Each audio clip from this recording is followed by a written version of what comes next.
ఆంధ్రుల కళల రాజధాని అమరావతి ఆర్థిక పురోగతికి పునాది పడిన రోజుది. ఆర్థిక కార్యకలాపాలకు మూల స్తంభాలైన బ్యాంకింగ్ వ్యవస్థ కొలువుదీరేందుకు వీలుగా ఏర్పాటు చేసిన ఈ బ్యాంకింగ్ స్ట్రీట్కి పునాది రాయి వేసే బృహత్తర కార్యక్రమంలో విచ్చేసిన గౌరవ కేంద్ర ఆర్థిక మంత్రి వర్యులు శ్రీమతి నిర్మలా సీతారామన్ గారికి, గౌరవ ముఖ్యమంత్రి వర్యులు శ్రీ నారా చంద్రబాబు నాయుడు గారికి, సెంట్రల్ మినిస్టర్ శ్రీ పెమ్మసాని చంద్రశేఖర్ గారికి, సోదరులు నారా లోకేష్ గారికి, ఫైనాన్స్ మినిస్టర్ శ్రీ పయ్యావుల కేశవర్ గారికి, సభను అలంకరించిన గౌరవ సహచర మంత్రివర్యులకి, గౌరవ పార్లమెంట్ సభ్యులకి, గౌరవ శాసన మండలి మరియు శాసనసభ్యులకి, నాయకులకి హృదయపూర్వక ధన్యవాదాలు. ఇక్కడికి విచ్చేసిన అధికారులందరికీ కూడా నా ప్రత్యేక నమస్కారం. My wholehearted namaskaram to all the representatives of the premier banking institutions and insurance companies.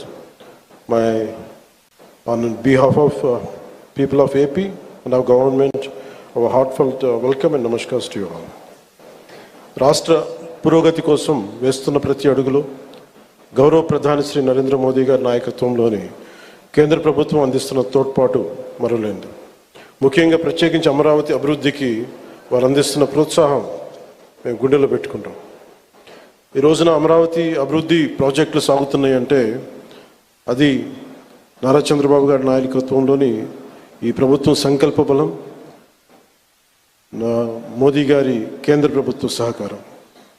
కేంద్రం నుంచి వస్తున్న ఆర్థిక సాయం కాగితాల లెక్కల్లో కరిగిపోకుండా జరుగుతున్న అభివృద్ధి ప్రతి ఒక్కరికి కనపడేలా జవాబుదారీతనంతో ఈ ప్రభుత్వం పనిచేస్తుంది. Madam Nirmala Sitharaman ji, your visit here is not just ceremonial. It is deeply symbolic and strategically significant. By laying the foundation stones for these banking institutions, you are laying the foundation for financial prosperity in our capital. It is a reaffirmation of the central government's commitment to Andhra Pradesh and a personal endorsement from you and Honorable Prime Minister Sri Narendra Modi ji of our developmental vision. నేడు bank of India, Indian bank, bank of Baroda, IDBI, LIC లాంటి premier banking institutions, అలాగే బీమా సంస్థలు ఒకటే చోట ప్రత్యేకించి ఒక banking స్ట్రీట్కి ఉండటం చాలా దేశంలో చాలా అరుదైన సంఘటన.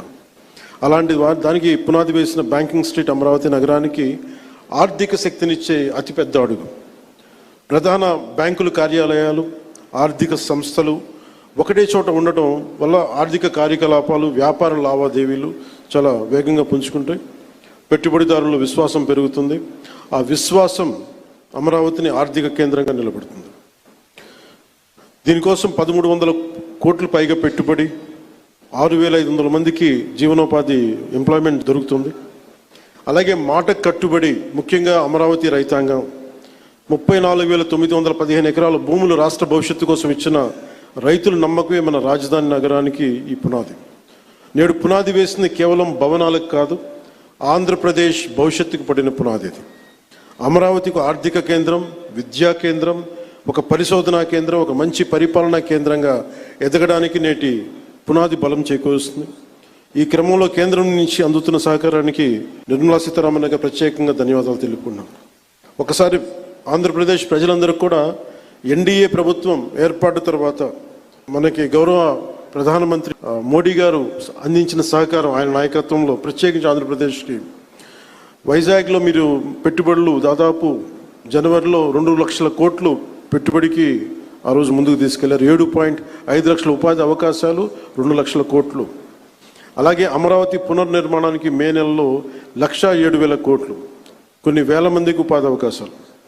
Kurnool super GST super saving సభలో ఆ రోజున కొప్పర్తి అండ్ ఓర్వకల్ కారిడార్ల ద్వారా 13,429 కోట్లు ప్రాజెక్టులు. విశాఖ స్టీల్ ప్లాంట్ మూసేస్తారు, ప్రైవేటైజేషన్ జరుగుద్ది అని ఒక స్టీల్ ప్లాంట్ తిరిగి రివైవ్ చేసి దానికి 11,000 కోట్లు మనకి కేంద్ర ప్రభుత్వం గౌరవ ప్రధానమంత్రి మోదీ గారి ఆధ్వర్యంలో ఇవ్వడం జరిగింది. 60,000 ప్రత్యక్షంగా పరోక్షంగా ఉపాధి అవకాశాలు వస్తాయి దీనివల్ల. అలాగే పోలవరం ప్రాజెక్ట్స్ ముందుకెళ్తుందో లేదో అనుకున్న పోలవరం ప్రాజెక్టుకి ఈ రోజున కేంద్ర ప్రభుత్వం 12,500 కోట్లు కేటాయించడం జరిగింది. అమరావతి రాజధాని నిర్మాణానికి 15,000 కోట్ల రూపాయలు ఇచ్చినందుకు మనస్ఫూర్తిగా ఇలాంటి, అంటే ఇది ఒకసారి కేంద్ర ప్రభుత్వం ఎంత చేస్తుంది మనకి, రాష్ట్ర ప్రభుత్వానికి ఎంత అండగా నిలబడుతుందని చెప్పడానికి ఇవి బలమైన తార్కాణాలు, బలమైన నిదర్శనం. సో అందుకని ప్రత్యేకించి ఈ సందర్భంగా గౌరవ ప్రధానమంత్రి శ్రీ నరేంద్ర మోదీ గారికి, అలాగే సెంట్రల్ ఫైనాన్స్ మినిస్టర్ శ్రీమతి నిర్మలా సీతారామన్ గారికి, ప్రత్యేకంగా మీ అందరికీ కూడా, మా కేంద్ర ప్రభుత్వానికి, ప్రతి ఒక్కరికి ధన్యవాదాలు తెలుపుకుంటూ, ఈ రాష్ట్రాన్ని చాలా బలమైన నాయకత్వంతో, అపారమైన అనుభవంతో ముందుకు తీసుకెళ్తున్న గౌరవ ముఖ్యమంత్రి శ్రీ నారా చంద్రబాబు నాయుడు గారికి ప్రత్యేక ధన్యవాదాలు, ప్రత్యేక కృతజ్ఞతలు తెలుపుకుంటూ, అమరావతి రైతాంగం మీరు నిలబడ్డారు, మీకోసం మేము నిలబడతామని తెలియజేసుకుంటూ సెలవు తీసుకున్నాను. జై హింద్.